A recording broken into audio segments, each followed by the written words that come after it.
Edmar, vamos começar por um tema muito importante que você sempre ressalta e parece que hoje nós não temos essa combinação de bons técnicos com bons políticos e principalmente um bom presidente capaz de convencer a sociedade, o Congresso, em avançar com as reformas importantes. E talvez o tema fundamental que nós vamos ter que fazer esse trabalho de persuasão é uma causa que é muito cara a você e a todos nós, é a abertura econômica. Você é uma pessoa que sempre lutou pela abertura econômica e sempre disse que a abertura econômica é fundamental para essa retomada do crescimento.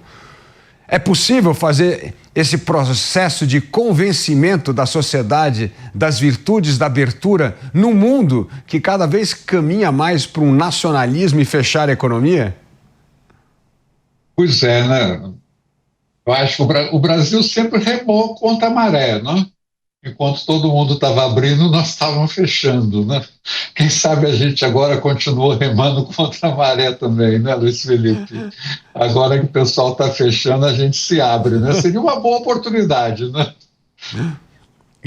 Mas você acredita que esses lobbies, esse corporativismo que captura o Estado brasileiro, vai de alguma forma compreender que a abertura econômica é a salvação, como ocorreu no agronegócio brasileiro? Ou você vê que teremos ainda enorme resistência para essa abertura econômica que nós tanto precisamos fazer no país? Olha, Felipe, resistência sempre há, né? Agora, eu acho que está ocorrendo agora atualmente uma coisa curiosa, né? Como o Trump está mostrando que desastroso né? Fechar a economia, né? E agora está tentando dar passos atrás, né? Naquela ideia maluca dele de fazer tarifas diferenciadas altíssimas, país por país, né? Rompendo com toda uma tradição americana, né? De liderança de um processo de unificação, né? Da política comercial de todos os países, inclusive através da Organização Internacional do Comércio, né? E aqui o Brasil se deu conta da importância que tem o comércio para a vida do país, né?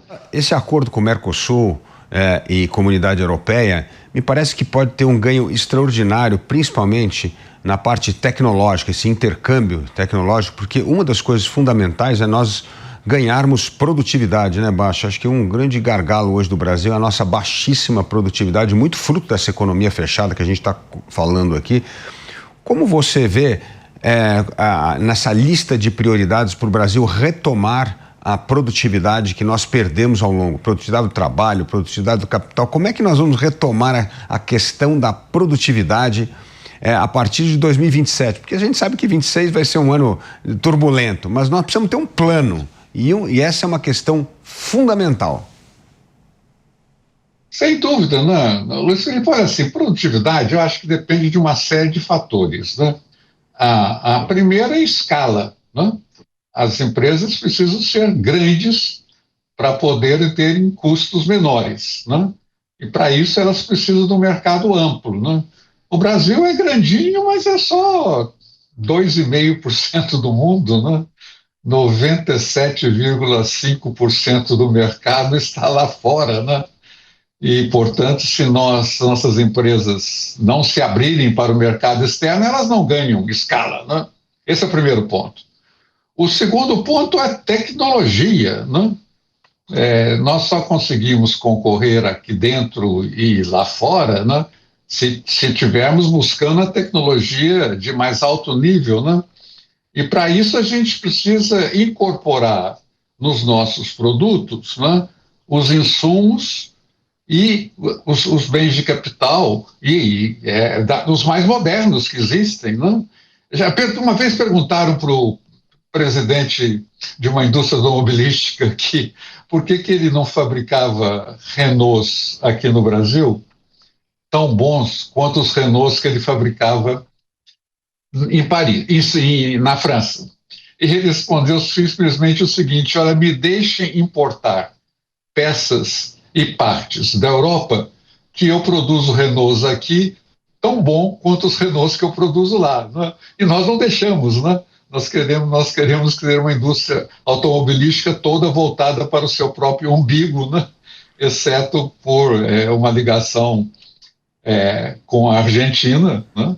E agora uma que está perigando, né? Com o México, né? Também esse é outro problema, né? Luiz Felipe, você vê que o México sempre foi um parceiro importante, né? Com o qual a gente esperava poder ter um acordo de livre comércio. Começamos a trabalhar mais firmemente nessa direção, depois do Trump, né? Coisa boa também, né? E agora o México resolveu impor tarifas, bom, na verdade, diz eles que são só sobre a China, mas isso, inclusive, dá mais urgência, né, a que o Brasil fortaleça o acordo de livre comércio com o México, né? Agora, mas como é que a gente pode aprender com as nossas experiências de sucesso? Porque o agronegócio é isso, está aberto para o mundo, compete no mundo. O Brasil hoje se tornou um importante produtor de alimentos no mundo e certamente é uma âncora importante para essa segurança alimentar no mundo. Como é que nós podemos traduzir essas lições importantes do agronegócio para a indústria? Porque a indústria é o lugar onde há mais resistência em relação à abertura. É possível usar a criatividade para fazer esta transferência de aprendizado de um setor para o outro? Bom, mas não é só, né? A indústria tem um exemplo maravilhoso, né? Inclusive anterior ao agro, né? Que se chama Embraer, né? E se aproveitando de quê? Né? Do fato de ter uma base tecnológica importante em São José dos Campos, né? Ou seja, a tecnologia é fundamental. Nós temos uma certa tradição na área da aeronáutica, né? Que vem desde Santos Dumont, né? E a Embraer se predispôs, né, a não querer fabricar tudo aqui dentro, né? Ao contrário dos nossos automóveis, né? Os motores são Rothschild, né? 75% do avião brasileiro vem de peças e partes importadas, né? Ou seja, a Embraer é integrada e sempre mirou o mercado internacional. Por causa de quê? Para ter escala, né? Então, é essa questão, né? Quer dizer, como é que a gente generaliza, né, essa experiência vitoriosa da Embraer para o conjunto de nossas indústrias, né? Que tradicionalmente, né, Luiz Felipe, elas sempre voltaram para o mercado interno, né? Sempre teve essa coisa da substituição de importações, não é isso que é uma coisa boa, né? E nós nunca aqui tratamos de juntar as duas coisas como o Sudeste Asiático fez, né? Que sim, precisamos substituir importações, tem aqui uma base produtiva importante, né? Mas precisamos mirar a promoção das exportações, né?